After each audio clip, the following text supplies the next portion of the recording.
நாட்டில் எல்லாமே ஆளுங்கட்சி தவிர்த்து எதிர்கட்சி தான். நாட்டில் எல்லாமே எதிர்கட்சி. எதிரி கட்சியாக பார்க்காதீர்கள், எதிர்கட்சியாக பாருங்கள். இந்த எதிர்கட்சி இருக்கான்ல, சிறிது நேரம் உரையாற்றுவார்கள். அன்பார்ந்த அண்ணா, அமைதியா உட்காருங்கண்ணா. அன்பார்ந்த பெரியோர்களே, தாய்மார்களே, மிக முக்கியமான தமிழகத்தினுடைய அரசியல் பயணத்துல அண்ணா அண்ணா கொஞ்சம் அமைதியா உட்காருங்கண்ணா. நன்றிங்கண்ணா. அண்ணா அமைதியா உட்காருங்கண்ணா. தமிழகத்தினுடைய அரசியல் சரித்திரத்துல ஒரு பெரிய மாற்றத்தை உருவாக்கி கொண்டிருக்கக்கூடிய நம்முடைய மாநில தலைவர் அண்ணன் நயினார் நாகேந்திரன் அவர்களுடைய தமிழகத்தை சூழ்ந்திருக்கக்கூடிய இருட்டாட்சியிலிருந்து நம்மை காப்பாற்றி 2026 ஒரு பெரிய மாற்றம் வர வேண்டும், தேசிய ஜனநாயக கூட்டணி ஆட்சியிலே அமர வேண்டும், பாரத பிரதமர் நரேந்திர மோடி ஐயாவுடைய நல்லாட்சி எப்படி இந்தியா முழுவதும் இருக்கிறதோ அது தமிழகத்தில் இருக்க வேண்டும் என்கின்ற ஒரு பெரிய சிந்தனையோடு 54 இடத்துல, தமிழகத்தில் 54 இடத்துல இந்த யாத்திரையெல்லாம் முடித்து 13,000 பெட்டிஷனை மக்கள்கிட்ட வாங்கி லட்சக்கணக்கான மக்களை சந்திச்சு சமுதாய தலைவர்களிலிருந்து ஆரம்பித்து ஒரு நாள் முழுவதும் அந்த மாவட்டத்திலிருந்து எல்லா மக்களையும் சந்தித்து அவர்களுடைய நிறைகுறைகளை எல்லாம் கேட்டு மத்திய அரசு சம்பந்தப்பட்ட பெட்டிஷன் என்ன இருக்கோ அதையெல்லாம் மத்திய அரசிடம் சென்று கொடுத்துவிட்டு மாநில அரசினுடைய ஆட்சியை மாற்ற வேண்டும் என்கின்ற ஒற்றை பெட்டிஷனோடு இங்கே அமர்ந்திருக்கக்கூடிய நம்முடைய மாநில தலைவர் அண்ணன் நயினார் நாகேந்திரன் அவர்களே, என்னுடைய அன்பான வேண்டுகோள், நம்முடைய மாநில தலைவர் அவர்கள் ஒரு யாத்திரையை வெற்றிகரமாக முடித்துவிட்டு பெரிய சிரமப்பட்டு 54 இடத்துக்கு சென்றிருக்கின்றார். இது சாதாரண வேலை இல்லைங்க. காவல்துறை தடுத்திருக்கின்றார்கள். நயினார் அண்ணனுடைய யாத்திரை பாதியில, நம்முடைய மாநில தலைவருடைய யாத்திரை பாதியில புதிதாக மாநில அரசு அதுக்கு ஒரு ஸ்டாண்டர்ட் ஆபரேட்டிங் ப்ரொசீஜர் எஸ்ஓபியை கொண்டு வந்தாங்க. அந்த யாத்திரை சரியாக நடத்துவதற்கு கூட பல இடத்துல அனுமதி கொடுக்கல. அதையெல்லாம் உடைத்து தமிழகத்தினுடைய அரசியல் மாற்றத்திற்கு எந்த காலத்திலும் கூட பேசப்படுகின்ற யாத்திரையாக நடத்தி காட்டியிருக்கக்கூடிய மாநில தலைவருக்கு பெரிய கரகோஷத்தோடு நீங்கள் எல்லாம் வரவேற்பு அளிக்க வேண்டும் என்று அன்போடு உங்களை கேட்டுக்கொள்கின்றேன். இந்த யாத்திரையினுடைய நிறைவு விழாவுக்கு நம்முடைய தேசத்தினுடைய உள்துறை அமைச்சர் அமித்ஷாஜி அவர்கள், உண்மையை சொல்லணும்னா தமிழகத்தில் பட்டி தொட்டி எல்லாம் நம்முடைய முதலமைச்சர் ஸ்டாலின் அவர்களை விட அதிகமாக அமித்ஷாஜி அவங்க வந்திருக்கிறாங்க. அவர் புதுக்கோட்டைக்கு இங்கே வர வேண்டும், ஏதோ நகரத்துக்கு வரணும், சென்னைக்கு வரணும், கோயம்புத்தூருக்கு வரணும் என்று வரல. புதுக்கோட்டைக்கு வரணும், தேசிய தலைவர்கள் இங்கே வர வேண்டும், புதுக்கோட்டை மண்ணிலே உங்களை சந்திக்க வேண்டும் என்று நம்முடைய மாநில தலைவர் அண்ணன் நயினார் நாகேந்திரன் அவருடைய வேண்டுகோளை ஏற்று புதுக்கோட்டைக்கு வந்திருக்கக்கூடிய நம்முடைய மத்திய உள்துறை அமைச்சர் திரு அமித்ஷாஜி அவர்கள், அவருடைய செயல்பாடுகளை நாம் எல்லோரும் பார்த்து கொண்டிருக்கின்றோம். தமிழகத்தில் எந்த அளவுக்கு சட்டம் ஒழுங்கு சந்தி சிரித்துக் கொண்டிருக்கிறதோ இந்தியாவில் உள்துறை அமைச்சரை பொறுத்தவரை 100க்கு 100 என்கின்ற அடிப்படையில் மிகச் சிறப்பாக ஒரு உள்துறை அமைச்சராக நமக்கு பணியாற்றி கொண்டிருக்கின்றார். ஒரு பெரிய வேள்வி எடுத்தாங்க.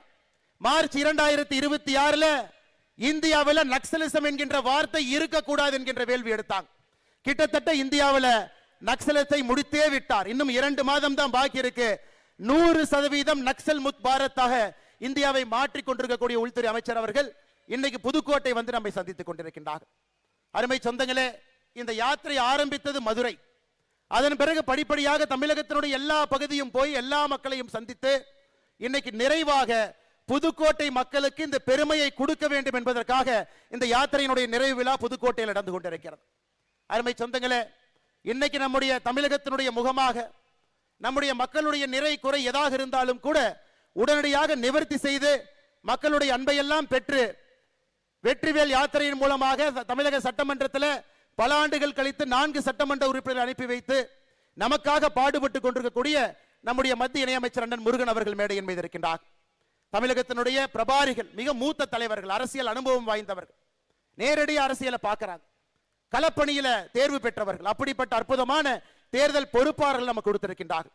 நான் வரும்பொழுது பிரபாரியினுடைய பெயரை சொல்ல வேண்டாம் என்று சொன்னார்கள். இருந்தும் சொல்வது நம்முடைய கடமை. ஐயா பியூஷ் கோயல் அவர்கள், ஐயா அர்ஜுன் ராம் மேகால் அவர்கள், ஐயா முரளிதர் மஹோல் அவர்கள் எல்லாம் தமிழகத்தில் அடுத்த 3 மாத காலம் நம்மோடு இணைந்து மக்களோடு இணைந்து ஆட்சி மாற்றத்தை ஏற்படுத்த வேண்டும் என்பதற்காக நேரத்தை கொடுத்து உழைப்பை கொடுத்து அவர்களுடைய பொறுப்பு கிடையிலே தமிழகத்திற்கு வந்திருக்கின்றார்கள்.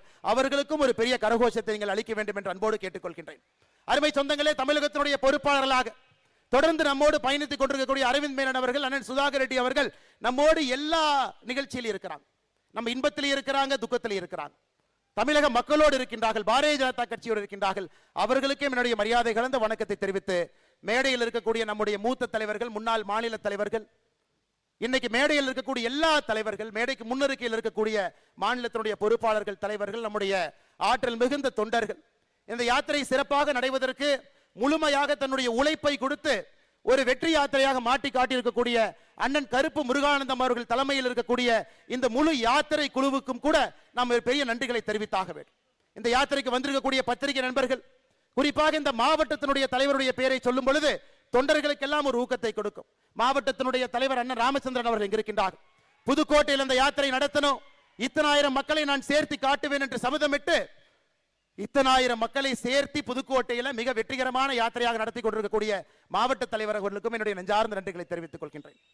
அருமை சொந்தங்களே, எனக்கு முன்பு பேசிய தலைவர்கள் எல்லாம் அரசியலை ஆழமாக பார்த்தவர்கள், 30-40 ஆண்டு காலம் களப்பணியில் இருந்தவங்க.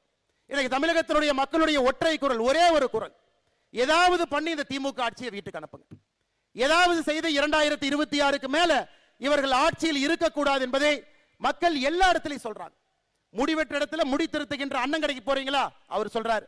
டீ கடைக்கு போய் டீ குடிக்கிறீங்களா, அந்த அண்ணன் சொல்றாரு. ஆட்டோ ஏறுறீங்களா, ஆட்டோக்கார அண்ணன் சொல்றாரு. தமிழகத்தில் எல்லா தரப்பட்ட மக்களும் மேலே இருந்து கீழே வரை 2026க்கு பிறகு திராவிட முன்னேற்ற கழகத்தினுடைய ஆட்சி நமக்கு வேண்டாம் என்கின்ற ஒற்றை கருத்துல முழு தமிழகமும் இருக்கிறது. இந்த யாத்திரையினுடைய வெற்றியும் கூட அதை பிரதிபலிக்கிறது. நம்முடைய எதிர்க்கட்சி தலைவர் அண்ணன் எடப்பாடி பழனிசாமி அவர்கள் 200 தொகுதிகளை தாண்டி அவருடைய யாத்திரையும் வந்து கொண்டிருக்கிறது. நம்முடைய யாத்திரை நிறைவு பெற்றுக் கொண்டிருக்கிறது. இன்னும் 90 நாள் மட்டும்தாங்க இருக்கு. நிச்சயமாக நம்ம எல்லோருக்கும் தெரியும், மக்களுடைய குரலாக மக்களுடைய எண்ணத்தை பிரதிபலிக்கக்கூடிய ஒரு பெரிய மாற்று சக்தியாக தேசிய ஜனநாயக கூட்டணி களத்தில் இருக்கிறது. 2026 அந்த மாற்றம் நிகழ்ந்தே தீரும். அன்பு சொந்தங்களே, திமுகவை பற்றி எவ்வளவு பேசினாலும் கூட அது புளிச்ச மோர்ல புளிச்ச தண்ணியை ஊத்துற மாதிரி. ஏன்னா அவ்வளவு பேர் திட்டி தீத்துட்டாங்க, ரோட்ல இருந்து திட்டுறாங்க, வீட்டில இருந்து திட்டுறாங்க. அதற்கு மேல புதுசா நான் என்ன பேச போறேன்? தலைவர்கள் எல்லோருமே பேசிட்டாங்க. சட்டம் ஒழுங்கு சந்தி சிரிக்கிறது. வீதியில ஒரு பெண் பாதுகாப்பாக, ஒரு சகோதரியோ தாயாரோ வீதியில எங்கேயுமே நடமாட முடியாது. ஏன்? நம்மை பாதுகாக்கக்கூடிய காவல்துறைக்கு பாதுகாப்பு இல்லாத ஒரு அவல நிலை தமிழகத்துல மட்டும்தான், இந்தியால எங்கேயுமே இல்லைங்க, தமிழகத்துல மட்டும்தான் இருக்கு. பாதுகாப்பு கொடுப்பவங்களுக்கே பாதுகாப்பு இல்லைன்னா, இந்த வல்னரபிள் செக்ஷன் என்று சொல்லக்கூடிய நம்முடைய பெண்களாக இருக்கட்டும், குழந்தைகளாக இருக்கட்டும், அவர்களுக்கு தமிழகத்தில் எந்த விதமான பாதுகாப்பு கடந்த 4.5 ஆண்டுகள் நாம் பார்த்திருக்கின்றோம். அருமை சொந்தங்களே, இன்னைக்கும் தலையாட்டி பொம்மையை போல முதலமைச்சர் அவர்கள் அமர்ந்திருக்கின்றார். அவருடைய கழுத்து 2 பக்கம் மட்டும்தான் திரும்பும், லெஃப்ட் டர்ன், ரைட் டர்ன். இந்த பக்கம் சொன்னா இந்த பக்கம் திருப்பார், இந்த பக்கம் சொன்னா இந்த பக்கம் திருப்பார். என்ன நடக்குதுன்னே தெரியாம ஒரு முதலமைச்சர் 4 ஆண்டு காலத்தை முழுமையாக காலம் கடத்தி இருக்கின்றார்கள் என்றால் அது தமிழகத்தினுடைய முதலமைச்சர் உயர் திரு ஸ்டாலின் அவர்கள் மட்டும்தான். 4 ஆண்டுகளை தாண்டி என்ன நடக்குதுன்னே தெரியாம ஆட்சியில் உட்கார்ந்து இருக்கிறாங்க. அருமை சொந்தங்களை, இன்னைக்கு சொல்றாங்க பொங்கலுக்கு 3000 ரூபாய் கொடுத்துறோம். அவங்க பொங்கலுக்கு 3000 கொடுத்தோன்னே நாம் அப்படியே கியூ கட்டி நின்று அவருக்கு ஓட்டு போடுவோம் முதலமைச்சர் அவர்கள் அந்த ஏசி அறையில் நம்புறாங்க. அன்பு சொந்தங்களே, நம்முடைய திராவிட முன்னேற்ற கழகத்தினுடைய ஆட்சி வரும் பொழுது 2021 தமிழகத்தினுடைய ஒரு ரேஷன் கார்டின் மீது 2,04,000 ரூபாய் கடன் இருந்துச்சு. ஐயா, நான் திரும்பவும் சொல்றேங்க ஐயா, இதை குறிப்பாக நம்முடைய சகோதரிகள் தாய்மார்கள் கேட்டுக்கணும். 2021 திமுக ஆட்சி வந்த பொழுது ஒரு ரேஷன் அட்டையின் மீது இருந்த கடன் 2,04,000 ரூபாய். இன்னைக்கு 2025 ஜனவரி மாசத்துல இன்னைக்கு நாம் பேசக்கூடியது ஒரு ரேஷன் அட்டையின் மீது இருக்கக்கூடிய கடன் 4,54,000 ரூபாய். 2,04,000 ரூபாய் ரேஷன் அட்டையின் மீது இருந்த கடன் இன்னைக்கு 4,54,000. எவ்வளவு ஏத்திருக்கிறீங்க? 2,50,000 ரூபாய் ஒரு ரேஷன் அட்டையின் மீது ஒரு குடும்பத்தின் மீது கடனை ஏத்திட்டு பொங்கலுக்கு எவ்வளவு கொடுத்தீங்க? 2026 22 0, பொங்கலுக்கு 1 ரூபாய் கொடுக்கல. 2023 எவ்வளவு கொடுத்தீங்க? 1000 ரூபாய். 2024 எவ்வளவு கொடுத்தீங்க? 1000 ரூபாய். 2025 எவ்வளவு கொடுத்தீங்க? 0. 2026 எவ்வளவு கொடுக்கறதா சொல்லியிருக்கீங்க? 3000. மொத்தமா 5000 ரூபாயை கொடுத்துட்டு 2.5 லட்சம் ரூபாய் எங்க தலைமையில கடன் வச்சீங்கல்லங்க ஐயா. அதனால தாங்க ஐயா திமுக நீங்க கில்லாடி. வெறும் 5000 ரூபாயை பொங்கல் என்று சொல்லிவிட்டு கொடுத்துவிட்டு 2,50,000 ரூபாய் கடனை ஏற்றி வைத்திருக்கின்றீர்கள். இந்த கடனை திமுக முதலமைச்சர் கட்ட போறது இல்லைங்க ஐயா. நம்முடைய குழந்தைகள் உழைத்து கடனை கட்டணும். நம்முடைய பேர குழந்தைகள் வரை கடனை கட்டணும். 9,74,000 கோடி கடன் இந்திய சரித்திரத்தில் எந்த ஒரு மாநிலத்திலும் கூட இவ்வளவு கடன் யாரும் சரித்திரத்தில் பெற்றது கிடையாது. ஆட்சிக்கு வந்த பிறகு 5 லட்சம் கோடி ரூபாய் கடன் 4.5 ஆண்டுகளை வாங்கி இருக்கிறாங்க. என்ன பிரமாதம்! கடனை வாங்கி ஆட்சி நடத்திவிட்டு அந்த கடனிலையும் 60% வட்டியை கட்டுவதற்காக பயன்படுத்திவிட்டு என்ன தம்பட்டம் அடித்துக் கொண்டிருக்கின்றார். எனக்கு முன்பு பேசிய தலைவர்கள் பேசினாங்க. நேத்து நம்முடைய அரசு அதிகாரிகளுக்கு ஒரு புதிய விதமான ஓய்வூதிய திட்டத்தை கொடுத்திருக்கிறாங்க. திமுகவினுடைய தேர்தல் வாக்குறுதியில் என்னங்க சொன்னாங்க? நாங்க ஆட்சிக்கு வந்தா பழைய ஓய்வூதிய திட்டத்தை கொடுத்து விடுவோம். நேத்துல திமுக காரன் தம்பட்டம் அடிக்கிறான். 60 லட்சம் பேர் பயன்பட போறாங்க, எங்களுக்கு 60 லட்சம் ஓட்டு வரப்போகுது. அருமை அரசு பணியில் இருக்கக்கூடிய சொந்தங்களே, நல்லா நீங்க புரிஞ்சுக்கணும். பழைய ஓய்வூதிய திட்டத்திற்கு முதலமைச்சர் அவர்கள் உங்களை கொண்டு போயிருந்தா உங்களுடைய அடிப்படை ஊதியத்திலிருந்து, பேசிக் பேல இருந்து 1 ரூபாயையும் கூட அவர் எடுத்திருக்க கூடாது. அடிப்படை ஊதியத்தில் 10% எடுத்து உங்களுக்கு நான் பழைய ஓய்வூதியம் மாதிரி 50% அடிப்படை நான் கொடுக்கிறேன்னா அது எந்த விதத்தில் நியாயங்க? அருமை அரசு ஊழியர்களை நன்றாக நீங்கள் புரிந்து கொள்ள வேண்டும். ஓட்ட பஸ்ல தான் இன்னைக்கு டிரைவர் கண்டக்டர் ஓட்டுறாங்க. எந்த நேரத்தில் பஸ்னுடைய எந்த டயர் கழண்டு போகும் யாருக்கு தெரியாது. அரசு பள்ளியிலே பணி செய்யக்கூடிய ஆசிரியர்கள் பிஞ்சு போன கூரையில பணி செய்யறாங்க. எனக்கு அரசு பணியில் இருக்கக்கூடியவர்களுக்கும் கூட நம்முடைய தேசிய ஜனநாயக கூட்டணி ஆட்சிக்கு வந்தால் மட்டும்தான் நீங்கள் வேலை செய்வதற்கு பாதுகாப்பான ஒரு இடத்தையே நம்மால் மட்டும்தான் கொடுக்க முடியும். அருமை சொந்தங்களே, அதனால என்ன நான் இதை உயர்த்திட்டேன் அதை உயர்த்திட்டேன் என்ன சொன்னாலும் கூட லெப்ட் பாக்கெட்ல இருந்து 10 ரூபாய் எடுத்து ரைட் பாக்கெட்டுக்குள்ள வைக்கிறது பேரு ஆட்சி இல்லைங்க ஐயா. இந்த பாக்கெட்ல எடுத்து கீழ் பாக்கெட்ல வைக்கிறது பேரு ஆட்சி கிடையாது. அருமை சொந்தங்களே, இதெல்லாம் நம்ம பேசணும். அமித்ஷாஜி அவர்கள் இங்கே வந்திருப்பதற்கான காரணம், அடுத்த 90 நாட்கள் வீடு வீடாக வீதி வீதியாக தெருமுனை பிரச்சார கூட்டத்தில் இதையெல்லாம் ஒன்றொன்றாக எடுத்து சொல்லிக்கிட்டே வரணும். யாரையும் கூட திராவிட முன்னேற்ற கழகத்தினுடைய ஆட்சி ஏமாற்றி ஆட்சி கட்டில் அமர்வதற்கு எந்த வாய்ப்பையும் கூட நம்ம கொடுக்க கூடாது. அருமை சொந்தங்களே, அது மட்டும் இல்லை, இன்னும் கொஞ்சம் நீங்க யோசிச்சு பாருங்க. 505 தேர்தல் வாக்குறுதி 2021 கொடுக்கப்பட்டது. 505 தேர்தல் வாக்குறுதி. முதலமைச்சர் நேற்று சொல்றாரு 364 தேர்தல் வாக்குறுதி நிறைவேற்றிட்டோம், 40 தேர்தல் வாக்குறுதி பரிசீலனையில் இருக்கு, 57 தேர்தல் வாக்குறுதி மத்திய அரசு சம்பந்தப்பட்டது. அப்ப அவங்க சொல்றதை பார்த்தா 505 தேர்தல் வாக்குறுதியில முதலமைச்சர் நேற்று சொல்வது 80% வாக்குறுதியை நிறைவேற்றிவிட்டோம். இதே முதலமைச்சர் திரு ஸ்டாலின் அவர்கள் செப்டம்பர் 13ஆம் தேதி 2024 ராஜபாளையம் எம்எல்ஏ கல்யாண விழாவில் சொல்றாரு 99% தேர்தல் வாக்குறுதியை நிறைவேற்றி விட்டோம் என்று இதே முதலமைச்சர் மேடையில் சொல்றார். யோசிச்சு பாருங்க, ஒரு முதலமைச்சரே பொய் சொல்லக்கூடிய அவலமான ஆட்சி தமிழகத்தில் மட்டும்தான். நீங்க உண்மையாலுமே 80% தேர்தல் வாக்குறுதி நிறைவேற்றி இருந்தா வெள்ளை அறிக்கை விடுங்க. வாக்குறுதி 1 நிறைவேற்றப்பட்ட தேதி என்ன சொல்லுங்க, வாக்குறுதி 2 நிறைவேற்றப்பட்ட தேதி என்ன சொல்லுங்க, வாக்குறுதி 3 நிறைவேற்றப்பட்ட தேதி என்னன்னு சொல்லுங்க. எதையுமே செய்யாம 505 தேர்தல் வாக்குறுதியில நம்ம எல்லோருக்குமே தெரியும், நம்முடைய மாநில தலைவர் அவர்கள் தொடர்ந்து சொல்லிக் கொண்டிருக்கின்றார்கள், 50 தேர்தல் வாக்குறுதியை கூட முழுமையாக நிறைவேற்றாம நேற்று ஒரு பெரிய பச்சை பையை சொல்லுகின்றார், 364 தேர்தல் வாக்குறுதி நிறைவேற்றி விட்டோம், 80% என்று சொல்லுகின்றார். அருமை சொந்தங்களே, இன்னைக்கு ஆந்திராவை பார்த்துங்க ஒரு உதாரணம். தமிழகத்திற்கு வரக்கூடிய முதலீடுகள் தமிழ்நாட்டுக்கு வரும். முதலமைச்சர் அவர்கள் இந்த நிறுவனத்தை பார்ப்பார். அடுத்த நாள் அதே நிறுவனம் ஆந்திராவுக்கு போகும், கையெழுத்து போடும், பணத்தை அங்க போடுவாங்க. கடந்த 6 மாதமாக பார்த்து கொண்டிருக்கின்றோம், தமிழகத்திற்கு வரக்கூடிய எல்லா நிறுவனமும் ஆந்திராக்கு எங்கய்யா போகுது? வசூல் வேட்டை நடத்தி கொண்டிருக்கின்றார்கள். வசூல் வேட்டை. அங்கே பியூஷ் கோயல் அவர்கள் ப்ரொடக்ஷன் லிங்க்டு இன்சென்டிவ் ஸ்கீமை கொண்டு வந்து நிர்மலா சீதாராமன் அவர்கள் மத்திய நிதியமைச்சராக இருந்து தமிழகத்திற்கு இங்கே கம்பெனி அனுப்பிச்சா இங்க இருக்கிறவங்க கம்பெனி கட்டி கல்லா கட்டிட்டு இருக்காங்க. 15% கொடு, 20% கொடு. வரக்கூடிய ஒரு நிறுவனமும் கூட திரும்ப பக்கத்து மாநிலத்துக்கு சென்று கொண்டிருக்கிறது. இல்ல என்னங்க நடக்குது? நம்முடைய குழந்தைகளுக்கு வேலை இல்லை. 2030 தமிழகத்தை நாம் உருவாக்கலீங்க ஐயா. 1980 தமிழகத்தில் பழம்பெருமை இன்னும் பேசிக் கொண்டிருக்கின்றோம், இன்னும் முன்னாடி போகாம இருக்கும். அதையெல்லாம் இந்த தேர்தல் 2026 சட்டமன்ற தேர்தல் நம்மால் உடைத்து காட்ட முடியும். நமக்கு மக்கள் சொல்லுகின்றார், மக்களுடைய பேச்சை மட்டும்தான் கேட்கணும். ஒருங்கிணைப்பாக உறுதுணையாக தேசிய ஜனநாயக கூட்டணி களத்தில் இருக்கும் பொழுது 2026 ஆட்சி மாற்றம் என்பது நிச்சயமா நடக்கும். இன்னொன்றையும் நாம் ஏமாற்றக்கூடாதுங்க. 505 தேர்தல் வாக்குறுதி என்பது மாநிலத்துக்கு கொடுக்கப்பட்ட வாக்குறுதி. அதுலயே 50 நிறைவேற்றல. ஒரு மாவட்டத்துக்கும் தனித்தனியாக கொடுத்திருக்கிறாங்க. புதுக்கோட்டை மாவட்டத்துக்கு மட்டுமே தனியாக 28 வாக்குறுதி கொடுத்திருக்கிறாங்க. மாவட்டத்துக்கு கொடுத்த தேர்தல் வாக்குறுதி எடுத்தீங்கன்னா அது ஒரு 1600 வாக்குறுதி வருது. மாவட்டத்துக்கு தனியாக கொடுத்த 1600 வாக்குறுதி, மாநிலம் முழுவதும் கொடுத்த 505, இது ரெண்டையும் சேர்த்துனீங்கன்னா 2100. 2100 வாக்குறுதிக்கு நீங்க கணக்கு போட்டீங்கன்னா 5% வாக்குறுதிகள் கூட திராவிட முன்னேற்ற கழகம் நிறைவேற்றல. எவ்வளவு தெளிவா இருக்காங்கன்னா, டிஎம்கே வெப்சைட்ல மாவட்டம் வாரியாக கொடுக்கப்பட்ட வாக்குறுதிகளை போன மாசமே நீக்கிட்டாங்க. போன மாதமே டிஎம்கே வெப்சைட்ல இருந்த மாவட்ட வாரியான வாக்குறுதிகள் நீக்கிவிட்டார்கள். அருமை சொந்தங்களே, ஒரு உதாரணத்தை படிக்கிறேன். நம்முடைய புதுக்கோட்டை மாவட்டம் மட்டும் பாருங்க.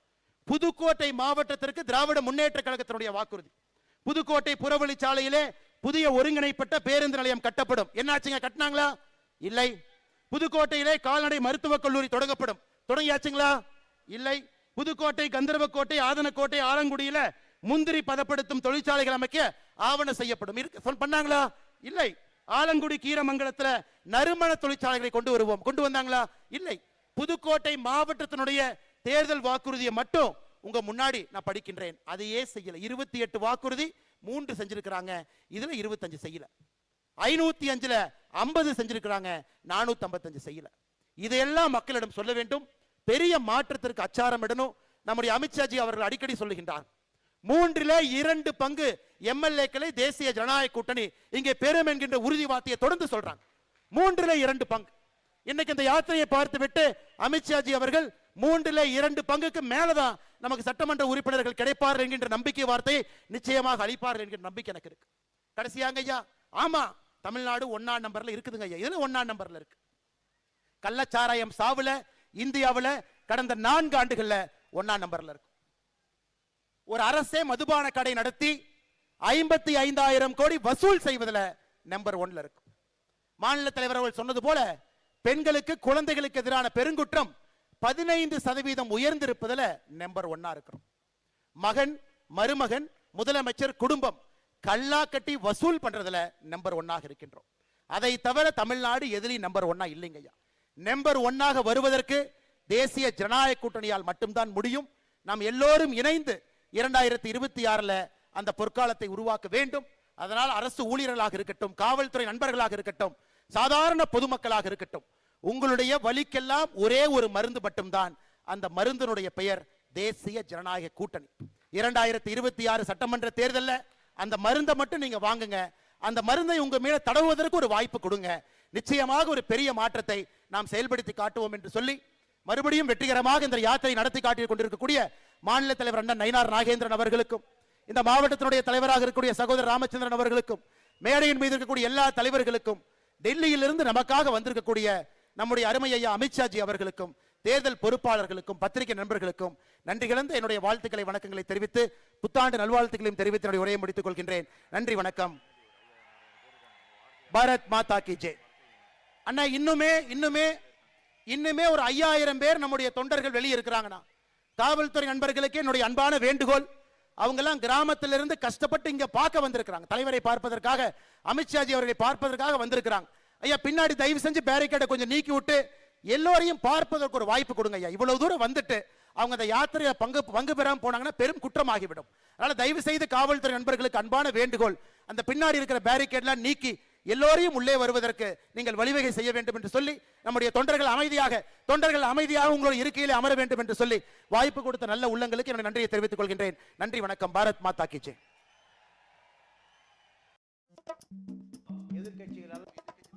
நாட்டில் எல்லாமே ஆளுங்கட்சி தோத்து எதிர்கட்சி தான். நாட்டில் எல்லாமே எதிரி கட்சியாக பார்க்காதீர்கள், எதிர்கட்சியாக பாருங்கள். இந்த எதிர்கட்சி இருக்கான்ல,